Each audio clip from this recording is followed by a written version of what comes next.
कभी कभी मैं सोचता हूँ कि ये निज़ाम जो है हमारा सिस्टम, ये किसके फेवर में है, किसको फ़ायदा पहुँचाता है, कौन इससे खुश है। अब हकीकत जब आपके सामने बयान करूँगा तो आप खुद परेशान होंगे। ना हमारा निज़ाम ताकतवर को फेवर कर रहा है, ना हमारा निज़ाम कमज़ोर को फेवर कर रहा है, ना मजबूत को ना कमज़ोर को, ना अमीर को ना गरीब को, ना मिडिल क्लास को, ना कारोबार सनतकार ताजिर को फेवर कर रहा है और ना गरीब मेहनतकश मजदूर को फेवर कर रहा है। बेबसी का आलम यह है कि आला तरीन ओहदेदार भी मुल्क के अंदर, जो लोग इख्तियार भी रखते हैं, जो हुकूमत भी करते हैं, वो भी अपनी बेबसी का इजहार करते हैं, हाथ उठा लेते हैं, कहते हैं ये निज़ाम हमारे फेवर में नहीं है, this system is not working for anyone. फिर कहते हैं लेट्स चेंज द सिस्टम, निज़ाम को बदल देते हैं। फिर बदल के देखते हैं, फिर भी चीज़ें वापस वहीं बैक टू स्क्वायर वन हो जाती है। देखिए, बड़ी अहम बात आपसे कर रहा हूं मैं, इसके ऊपर मैंने बहुत सोचा। देखिए, हमारा प्रोग्राम एक थिंक टैंक की तरह है। इसको देखने वाले लोग वो हैं जो इस मुल्क के अंदर फैसला साजी करेंगे। बिल्कुल आपको हकीकत बात बता रहा हूं, वो लोग देख रहे हैं प्रोग्राम को जो इस मुल्क की फैसला साजी करेंगे।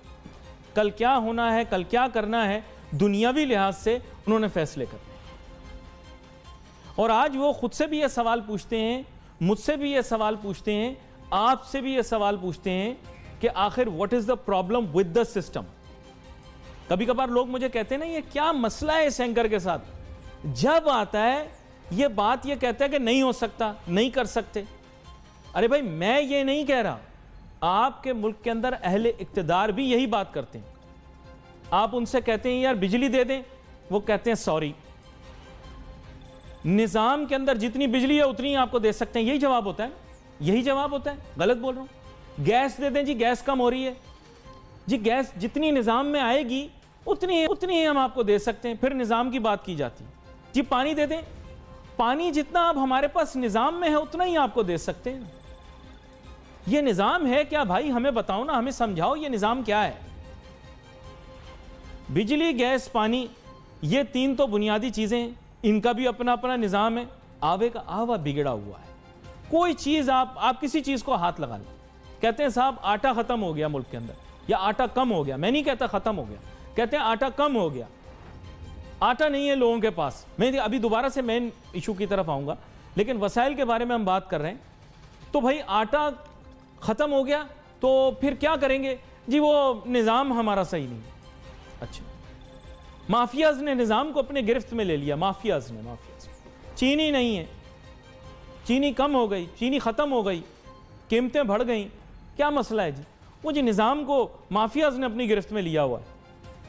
करें ना कोई फैसला, करें ना कोई काम करके दिखाएं, माफियाज मुझे काम नहीं करने देते। यही जवाब मिलता है ना आपको। सर कोई भी हो, या अहले इक्तदार आपको यही कहते हैं ना कि हमें काम नहीं करने दिया जा रहा। जब जिन लोगों को माफियाज कहा जाता है उनसे बात की जाती है तो वो कहते हैं जी हम तो बेबस हैं, निजाम ने हमें इसकी इजाजत दी है, हम कीमतें बढ़ा लें, हमने जो कुछ किया है निजाम के मुताबिक किया है। अरे ये निजाम है क्या? हमें भी समझाओ। Because this system is not working for anyone. यहां पर एक छोटी सी ब्रेक लेते हैं, ब्रेक के बाद वापस आते हैं, discuss from A business angle, from A business perspective कि आखिर ये सिस्टम है क्या, इसको करेक्ट हमने कैसे करना है। Let's take a short break.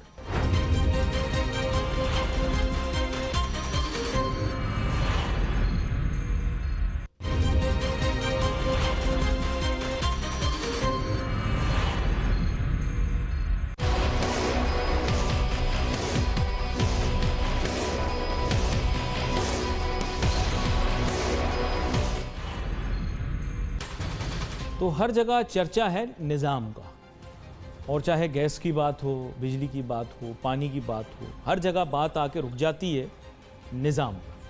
निज़ाम में है ही नहीं ये, तो हम आप तक पहुंचाएं कैसे? हम पहले भी इस मौजू पर बात कर रहे थे, आज भी कोशिश करते हैं कि इसी मौजू को आगे लेकर चलें। मज़हर नासिर साहब हमारे साथ मौजूद हैं, साबिक सीनियर नायब सदर FPCCI। वेलकम करता हूं सर आपको शो में। अस्सलाम वालेकुम। वालेकुम अस्सलाम। मज़हर नासिर साहब, अब बात कुछ ऐसी है कि ब्रेक पे जाने से पहले भी मैं अपनी तमहीद में यही बात कर रहा था कि हमारे यहाँ एक बहुत बड़ा मसला जो पैदा हो गया है वो ये है कि माशी तौर पर अगर इस्लाहात करनी हो हमारे मुल्क के अंदर, तो हम निज़ाम का बहाना बनाकर या निज़ाम का सहारा लेकर कोई भी काम ना करने का तरीक़ाकार वज़ा कर देते हैं कि जी ये काम नहीं हो सकता क्योंकि हमारे निज़ाम में ये नहीं है। अब तो अगर गैस को भी देखें तो कहते हैं जी हमारे निज़ाम में इतनी गैस है ही नहीं, हम आपको दें कैसे। तो आप इस जवाज़ को मान लेते हैं तो वो भी समझाएं, अगर नहीं मानते तो वो भी समझाएं। जी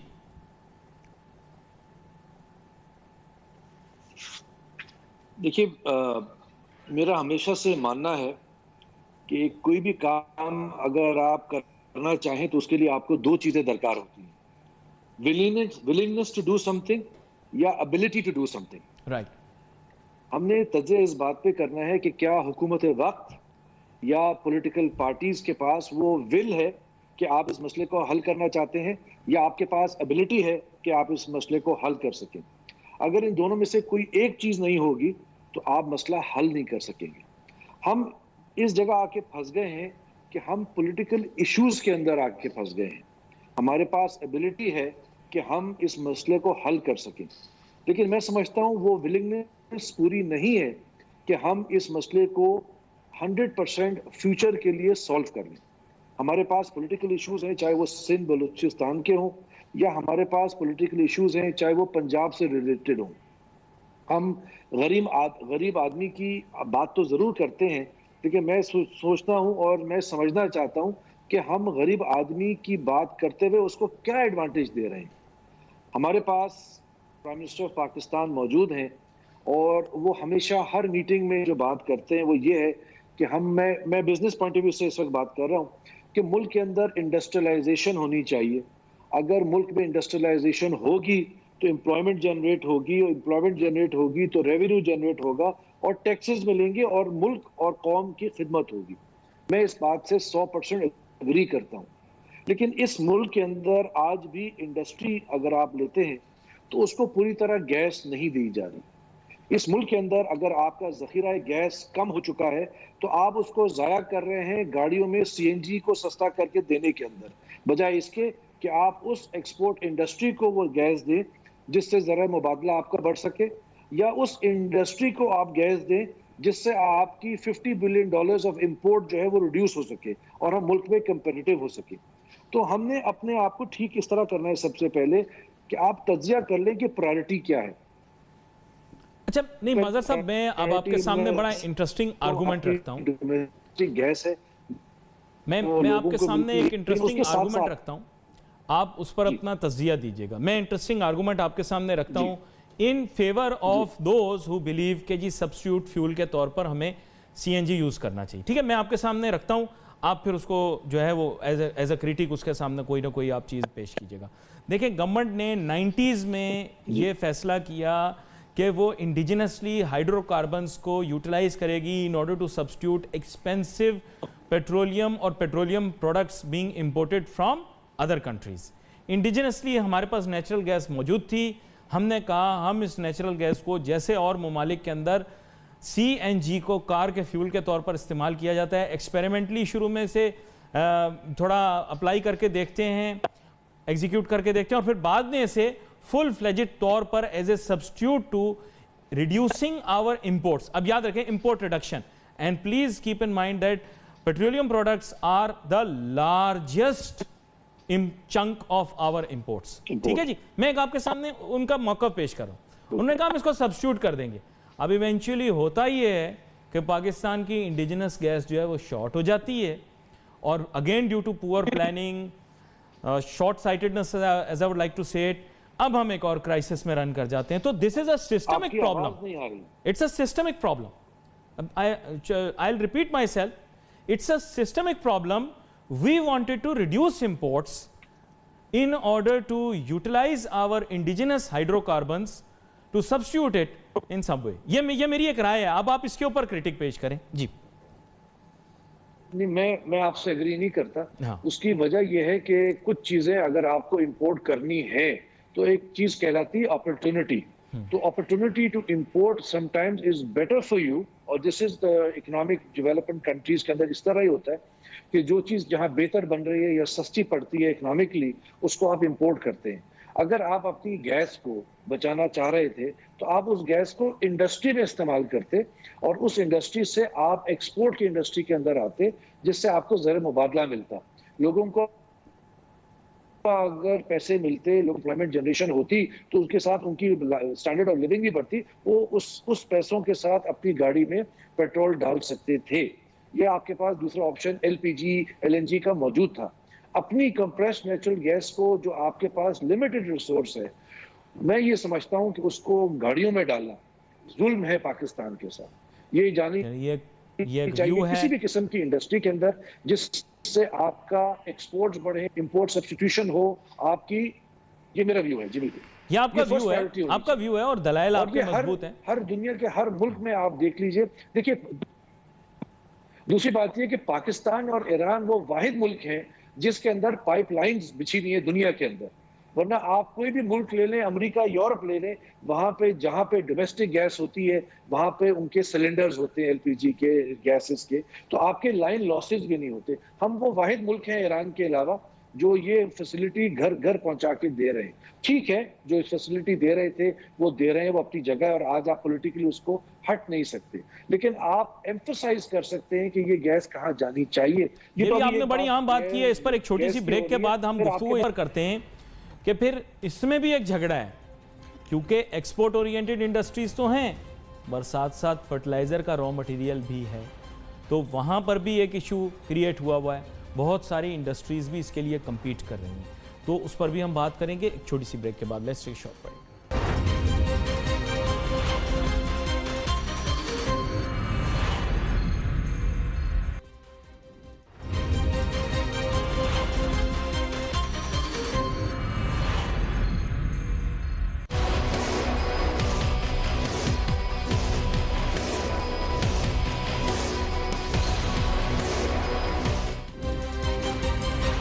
नाज़रीन, वेलकम बैक आफ्टर ब्रेक। गुफ्तगू हमारी जारी थी। ब्रेक पे जाने से पहले मैं यही बात कर रहा था कि जनाब, जब भी बात होती है तो यही होती है कि जी निज़ाम में गैस मौजूद नहीं है, कोई किसी भी प्रोडक्ट कमोडिटी के बारे में आप बात करें, उसकी शॉर्टेज क्रिएट हो जाए तो कहते हैं जी सिस्टम में हमारे पास मौजूद नहीं है, हम दें किस तरह से। फिर उसके बाद गुफ्तगू मज़हर नासिर साहब के साथ यही हुई कि जनाब प्रेफरेंसेस सेट नहीं हुई, प्रायोरिटीज़ सेट नहीं हुई, जिसकी वजह से बहुत सारी ख़राबियाँ पैदा हो रही निज़ाम के अंदर। खालिद तवाब साहब भी हमें ज्वाइन कर रहे हैं बज़रिया टेलीफोन लाइन, साबिक सीनियर नायब सदर FPCCI। वेलकम करता हूं सर आपको शो में। थैंक यू वेरी मच जनाब। खालिद तवाब साहब, मुझे कुछ ऐसा महसूस हो रहा है हालात को देखते हुए, शायद आप लोगों को कंपेल किया जा रहा है कि आप लोग भी RLNG की जानिब आ जाएं, क्योंकि हर तरफ से इशारा यही हो रहा है। शायद ये सिस्टम के अंदर जो मैं नहीं कहूँगा कि शॉर्टेज मौजूद है, उसको कवर करने के लिए वो चाह ये रहे हैं कि बिजनेसमैन और इंडस्ट्रियलिस्ट RLNG ले लें। मुझे ये नहीं पता कि उसका टैरिफ का कितना फ़र्क है, लेकिन मुझे जो समझ में आई मैं आपके सामने बयान कर रहा हूँ। आप अगर इसके बारे में कोई राय रखते हो तो प्लीज़ हमें बताएं। देखिए नासिर भाई, सबसे पहले जो फ़र्क है वो ये है कि हमारे मुल्क में कोई लॉन्ग टर्म पॉलिसी नहीं है। हमारे यहाँ गैस निकली तो गैस की पहले प्रायोरिटी सेट करनी चाहिए थी कि हमारे पास अगले 5 साल के लिए, 10 साल के लिए क्या ज़खायर हैं और हमने इसको कहाँ क्या प्रायोरिटी कहाँ इस्तेमाल करना है। अगर आपको याद हो तो पिछली हुकूमत ने अपने जो पब्लिक बसेस थी और तमाम चीज़ें थी उसको बाकायदा CNG पे कन्वर्ट किया, उसके स्टेशन बनाए और गाजी CNG जो है वो इस्तेमाल की जाए। तो इस तरह हमने आज भी, अगर आप देखें कि आज जितने मुल्क में गीजर इस्तेमाल हो रहे हैं वो सारे गैस से चल रहे हैं। अगर आप चाइना में देखें तो चाइना में इस पर पाबंदी है कि वो गैस से गीजर चलाएं। हमारे यहाँ सोलर से वो सारे चलते, हमारे यहाँ इसको बिल्कुल फरोग नहीं दिया गया कि गैस की बचत किस तरह की जाए। अगर आज आपने कहा कि RLNG जो है उसको प्रमोट कर रहे हैं, देखिए आज RLNG कंपैरेटिवली सस्ती है, लेकिन इससे आपको अपना इंपोर्ट करने में आपको अपना फॉरेन एक्सचेंज भी देना पड़ेगा और कल के हालात नहीं मालूम कि कल क्या हालात होंगे। तो हमारे अपने जो वसाइल थे हमने उसको ज़ाया किया और कर रहे हैं। हमारी प्रायोरिटी ये होनी चाहिए थी कि हम उसको इंडस्ट्री के लिए रखते और डोमेस्टिक के लिए रखते जहां आपको जरूरत हो।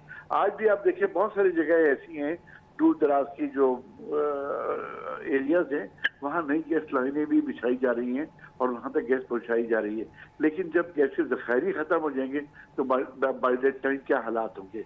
तो मैं ये कहूँगा कि हमने टोटल अपने वसाइल को ज़ाया कर रहे हैं और ज़ाया किया है, और LNG जो है वो इसका मुतबादिल हल नहीं है। इस मुल्क जो है लॉन्ग टर्म में बहुत ज़्यादा सफ़र करेगा। अच्छा, ये आपने बात बड़ी अहम की है और मेरे ख्याल से इसके ऊपर बहस भी होनी चाहिए। मज़हर नासिर साहब, खालिद तवाब साहब ने कुछ चीज़ों के अंदर आपकी तायद की, लेकिन मेरे ख्याल से एक इनेविटेबल फैक्ट जो है वो तो अब आपके सामने आ चुका है। वो कंपल्शन ये है कि हमारे पास जो है ना RLNG वाला सिलसिला, वो अब एक कंपल्शन शायद इसलिए बन जाए क्योंकि we already wasted our gas resources, we already done that. Do you feel कि वो अभी तक हो चुका है? वो तो इरिवर्सिबल चीज़ है जो कि अब हम कर चुके हैं। अब unfortunately we may have to shift to RLNG। क्या कहते हैं आप मज़हर नासिर साहब? देखिए, आपके पास कुछ ज़खायर मौजूद हैं। गवर्नमेंट को सबसे पहले ये क्लैरिफाई करना चाहिए कि हमारे पास कितने ज़खायर मौजूद हैं, नंबर 1। नंबर 2, इसके गैस के ब्लॉक्स होते हैं। तो अगर आप देखेंगे कि पिछले 5 साल की हुकूमत के अंदर एक ब्लॉक दिया गया, आज PTI की हुकूमत कितने ब्लॉक्स को ऑक्शन कर रही है। तो जब तक आप गैस की ड्रिलिंग में नहीं जाएंगे, गैस निकालने के लिए गवर्नमेंट काम नहीं करेगी, तो वो आपकी डिप्लीट होती चली जाएगी। ये बात बिल्कुल दुरुस्त है कि अगर आप ये काम नहीं करेंगे तो आपको RLNG के ऊपर ही आना पड़ेगा। जब आप RLNG के ऊपर आते हैं तो खालिद तवाब साहब ने ये बात बिल्कुल सही की कि आज आपकी कॉस्ट कम है, यानी 1080 रुपए कॉस्ट है RLNG की, कंपेयर टू 1021 रुपए जो नेचुरल गैस की है। लेकिन ये सिर्फ 4-6 महीने की बात है, क्योंकि ये लिंक्ड है ब्रेंट के साथ और आपकी US डॉलर के रेट के साथ जो इक्विवेलेंट टू रुपी होता है। दुनिया में कोरोना वायरस की वजह से ना आज एयरलाइंस चल रही हैं, ना गाड़ियां चल रही हैं, इसलिए आप ब्रेंट को डिप्रेस देख रहे हैं।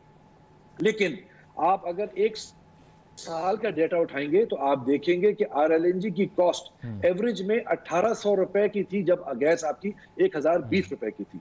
आप ये भी देखेंगे कि मेरी अपनी ये तज्जिया है कि अगले 4 से 5 महीने तो आपको RLNG सस्ती मिलेगी, लेकिन जैसे ही दुनिया के अंदर एयरलाइंस काम करना शुरू कर देंगी, ऑयल की मांग बढ़ जाएगी, RLNG जो है उसकी प्राइस फिर बढ़ना शुरू हो जाएगी, which will render you comparative in the international market. ये बड़ी अहम बात आपने की है। इस पर मैं खालिद तवाब साहब के साथ भी एक इस तरह से, जैसे आप कहते हैं कि डिस्कोर्स कर लेता हूँ। खालिद तवाब साहब, अब बात यह है कि ये चीज़ अब आप दोनों ने इस्टेब्लिश कर ली कि अभी मौजूदा तौर पर तो RLNG सस्ती पड़ेगी, लेकिन अगर आपने ट्रांजिशन कर ली, because they are going to play a smart one with you and they are trying to make sure कि फिर मुस्तकबिल में आपको RLNG पे शिफ्ट कर दिया जाए, फिर आप इंटरनेशनल प्राइसेस के ऊपर गैस को ख़रीदें जो कि डॉलर से लिंक्ड हो, और जैसे मज़हर साहब ने कहा कि ब्रेंट से या इंटरनेशनल नस्लें जो पेट्रोल की हैं, माज़र तेल की हैं, उस पर आपको शिफ्ट कर दें। उससे एडवांटेज और डिसएडवांटेज क्या होगा फ्यूचर में जाकर, ये ज़रा थोड़ा सा एक्सप्लेन करें पाकिस्तान की इकोनॉमी के लिए, एक्सपोर्ट ओरिएंटेड इंडस्ट्री के लिए। देखिए, फ्यूचर में तो जैसा मज़हर ने कहा, इसका डिसएडवांटेज ही डिसएडवांटेज है, क्योंकि आज जो हालात हैं, आपने देखा कि अभी 5-6-8 महीने पहले शायद 25 साल के लोएस्ट रेट पे ऑयल जो है वो चला गया था। तो अभी भी उसके मुज़म्मरात जो हैं वो मौजूद हैं और अभी तक वो रेट बढ़े नहीं हैं, लेकिन फ्यूचर में ये रेट बढ़ेंगे। और RLNG हमारा बहुत बड़ा एक फॉरेन एक्सचेंज का, क्योंकि इम्पोर्ट है, वो जो है वो ले जाएगा, और हमारी इंडस्ट्री जो है शायद जो फायदा उठा सकती थी या उठाना चाहिए अपने नेचुरल गैस से, वो हम नहीं उठा पा रहे। हम अपनी एक्सपोर्ट भी नहीं बढ़ा पा रहे, और उससे हमें मेरा ख्याल है बहुत ज्यादा नुकसान पहुंचेगा हर लिहाज से, हमारा फॉरेन एक्सचेंज रिजर्व्स के हिसाब से भी, प्लस ये कि हमारी जो इंडस्ट्री है वो इतनी कंपेरेटिव नहीं रहेगी। और एक दो ही जगह हैं जहां हम कंपेरेटिव हैं अपने CNG की वजह से, या आज अगर आप देखें हमारा जो इलेक्ट्रिसिटी का रेट है वो भी नेबरिंग कंट्री से बहुत ज़्यादा है। तो बेसिकली हम इसमें सिवाय डिसएडवांटेज के और कुछ भी नहीं होगा। चलें यहाँ पर let's try to find a solution for it. जो आप लोगों ने गैदर किया उससे मैंने अंडरस्टैंड किया कि बेसिकली हमें नेचुरल गैस को अब कंजर्व करना है, we should now divert it towards industry. Problem ये आ रहा है कि हमारे मुल्क के अंदर बहुत ज़्यादा हम एम्फसाइज़ कर रहे हैं इसके ऊपर। तो मैं ये कह रहा था फिर कि अगर सोलर गीज़र की तरफ ही जाना है और अभी नदर्न हेमिस्फेयर के अंदर क्योंकि हमें विंटर स्टार्ट होने वाले हैं, तो फिर सर सोलर गीज़र के ऊपर गवर्नमेंट जो है वो मराद देना शुरू कर दे, रिलीफ दे दे।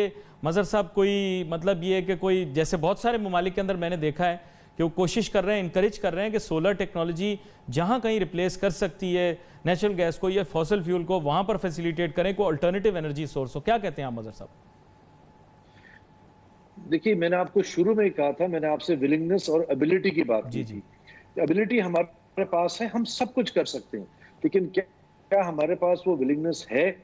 सोलर इंडस्ट्री को अगर गवर्नमेंट ऑफ पाकिस्तान फ्री कर दे कि आप बिजली भी बनाएं सोलर से, आप सोलर के गीजर इस्तेमाल करें और फ्यूचर में गीजर्स को गैस नहीं दी जाएगी, आप एक 3 साल का 5 साल का प्लान बनाते हैं। खालिद अवाफ साहब ने आपको बिल्कुल सही एग्जांपल दिया है चाइना का, जहां पे नेचुरल गैस अवेलेबल नहीं है नॉर्थ ऑफ चाइना के अंदर, और उसके बावजूद चाइना जो है इंडस्ट्री के अंदर डोमिनेट करता है दुनिया में, इसलिए कि उसकी सारी जो भी नेचुरल गैस है वो इंडस्ट्री में इस्तेमाल होती है, गीजर्स वगैरह सारे इस्तेमाल होते हैं जो सोलर पे बेस्ड है। घर में गैस पकाने के लिए जो इस्तेमाल होती है वो सिलेंडर से होती है, और वो भी कोल से निकालते हैं।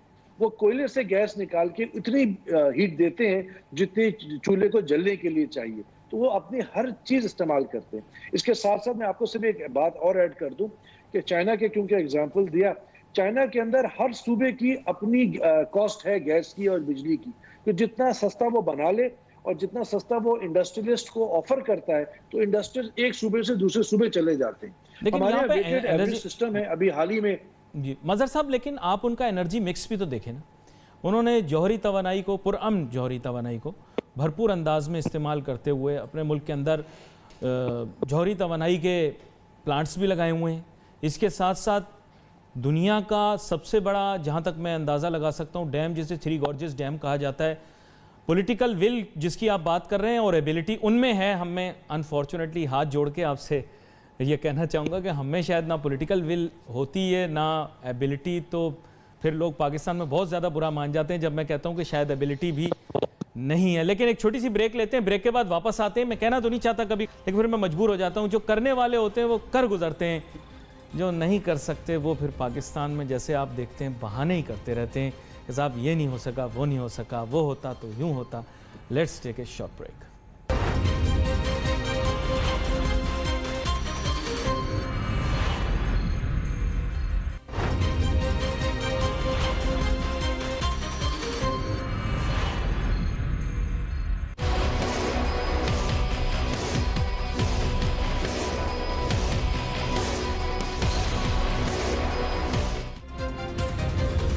नाज़रीन, welcome back after the break. बात मैं यही कर रहा था ब्रेक पे जाने से पहले, असल में मेरी बातें बहुत कड़वी होती हैं, कभी कभार मुझे खुद अजीब सा लगता है कि मैं कैसे ये बातें कहूँ, लेकिन खालिद तवाब साहब मैं मजबूर हो जाता हूँ। हकीकत यही है कि there are doers in this world and there are others.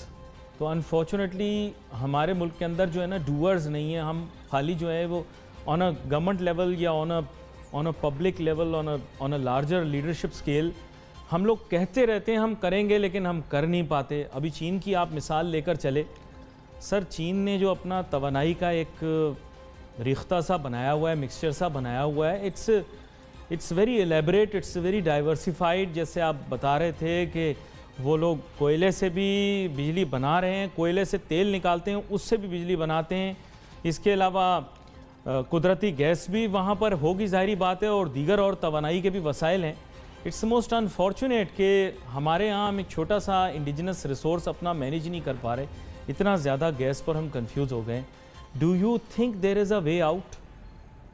जी मैं नासिर भाई आपको बताऊं कि वे आउट तो बहुत सारे निकलते हैं और निकलते चाहिए। आज से चंद साल पहले गवर्नमेंट ने एक एग्रीमेंट किया for a pipeline, gas pipeline with Iran, अगर आपको याद हो, आज भी वो चल रहा है। और उसी वक्त जो है वो जब प्राइम मिनिस्टर साहब ने एग्रीमेंट साइन कर दिया, और बड़ा कड़ा एग्रीमेंट था, क्योंकि उसमें ईरान ने अपने बॉर्डर तक पाइपलाइन लानी थी और पाकिस्तान के अंदर हमने अपनी पाइपलाइन बिछानी थी। जी जी और ईरान ने अपना काम ऑलमोस्ट खत्म कर लिया था आज से 2-3 साल पहले भी। जी जी लेकिन जब ये एग्रीमेंट साइन हुआ तो उसके बाद चलिए मैं खुल के कह देता हूँ, अमेरिकन एम्बेसडर कराची तशरीफ लाए और उन्होंने चंद लोगों को बताया जिनमें मैं भी शामिल था, और उन्होंने बड़े खुले अल्फाज में ये कहा कि ये डूबेबल नहीं है, ईरान पे पाकिस्तान पाबंदी लगी हुई है, पाकिस्तान ने एग्रीमेंट गलत साइन किया है और ये नहीं आ सकेगा। और हम इस उम्मीद के ऊपर फिर हम प्राइम मिनिस्टर से भी मिले, प्राइम मिनिस्टर को बताया कि ये पाइपलाइन आएगी और इसमें कोई फर्क नहीं पड़ेगा। आज कितने साल गुजर गए, हमने बाकायदा इस पर जुर्माना भी कर रखा था कि अगर नहीं करेगा तो पाकिस्तान गवर्नमेंट जो है वो इस तरह से जुर्माना भी भरेगी। तो बेसिकली बात ये है कि हम एग्रीमेंट भी साइन कर लेते हैं, MOUs भी बहुत बड़े बड़े साइन कर लेते हैं, लेकिन प्रैक्टिकली सिर्फ हम ये समझते हैं हमारे यहाँ पॉइंट स्कोरिंग होती है हर लिहाज से पॉलिटिकल। तो वो भी पॉलिटिकल, बिल्कुल आप सही कह रहे हैं, वो भी पॉलिटिकल चक्कर ही था। उनको पता था कि ये पाइपलाइन आगे नहीं हो सकेगी, फिर भी उन्होंने तस्वीरें खिंचवाई और वेल्डिंग की। वो वेल्डिंग के ऊपर मुझे आज भी याद है, वेल्डिंग सेरेमनी थी वो, तो मेरे ख्याल पाइपलाइन सेरेमनी नहीं थी, वेल्डिंग सेरेमनी थी। They wanted to show because they had their own links and they wanted to show कि भाई हम अपना काम पूरा करना चाह रहे हैं। देखो उन्होंने मना कर दिया, पता है इनको भी पहले से था कि that will not move forward. क्या कहते हैं आप? फर्क ये है कि Iran has already completed their job. वो पाइपलाइन वो सीरियस थे, उन्होंने अपना कंप्लीट किया। लेकिन हमारे यहाँ अगर हमें पता था तो हमको ट्रक के पीछे जो है वो उस बत्ती के पीछे नहीं जाना चाहिए था, हमको उस वक्त भी ऑल्टरनेट अरेंजमेंट कर लेने चाहिए थे। वी वर वेरी ऑप्टिमिस्टिक, कितनी बत्ती होगा तो ऐसा हो जाएगा, ईरान की आ जाएगा। अब भी नहीं हुआ। और अभी भी अगर आपने देखा हो तो सुप्रीम कोर्ट ने बाकायदा एक कोर्ट डिसीजन दिया है कि इतने महीने के अंदर जो है वो काम शुरू हो, लेकिन हम लोग नहीं कर पा रहे क्योंकि हमारे यहाँ हर चीज जो है वो पॉलिटिकल तरीके से देखी जाती है। और जो सबसे बड़ा हमारा सिर्फ गैस के लिए बल्कि तमाम चीजों के लिए we don't have any long term policy. At least 10 साल की कोई पॉलिसी हो, ये हमारी गैस पॉलिसी है, ये ऑयल पॉलिसी है, ये इंडस्ट्रियल पॉलिसी है, हमें हर चीज का मुद्दा नजर आ रहा है। तो चीजें बजाय अच्छे होने के हम रोज बरोज खराब करते चले जा रहे हैं। मैं इसमें एक बात बताऊं, जिस तरह इन्होंने 18 अमेंडमेंट पास करी उस हिसाब से सिंध के अंदर जो है तो गैस की शॉर्टेज होनी ही नहीं चाहिए, क्योंकि जो चीजें जहाँ जिस सूबे में प्रोड्यूस होती है, जिस तरह मजहब ने कहा कि हर सूबे के अलग प्राइस होते हैं चाइना में, और हर सूबा एक दूसरे से कम्पीट करता है ताकि वो इन्वेस्टमेंट को अट्रैक्ट करे। जी बिल्कुल। तो सिंध के लिए ये बड़ा अनफॉर्चुनेट है कि सिंध में अपने गैस निकलती है और गैस हमारे यहाँ जो है वो गैस की शॉर्टेज होती है और सिंध का हिस्सा सिंध को नहीं मिलता। अभी रिसेंटली मिनिस्टर साहब भी आए हुए थे फॉरेन एसोसिएशन में, वहाँ मैंने उनसे ये सवाल किया, अगर फेडरल गवर्नमेंट नहीं देती है तो मैंने कहा अगर आप अपना हक भी नहीं लेते तो फिर क्या बात रही। असल में ना तो डिस्ट्रीब्यूशन सही है और हर चीज जो है वो पॉलिटिकल मूव कर रही है। मेरी ख्वाहिश तो ये थी कि आप दोनों के साथ और भी मजीद गुफ्तगू जारी रहती, लेकिन मैं क्या करूँ, मेरे पास वक्त कम है। आपने एक बड़ा अहम सवाल पूछ लिया, जाते जाते आपने यही कह दिया कि कोशिश ये करनी चाहिए कि जो रिसोर्सेज हैं उनकी प्रायोरिटीज़ जो हैं वो सही से सेट हो सकें और जिसके जो शेयर बनता है वो उसके पास मौजूद हो और उसकी प्रायोरिटी सेट करके उसकी यूटिलिटी को उसी तरह मैनेज किया जाए। खैर, अब इस पे आने वाले दिनों के अंदर हम मज़ीद भी बात करेंगे। Wait for message on Facebook. यहाँ पे अली नासिर टीम को जाती है। अल्लाह हाफ़िज़।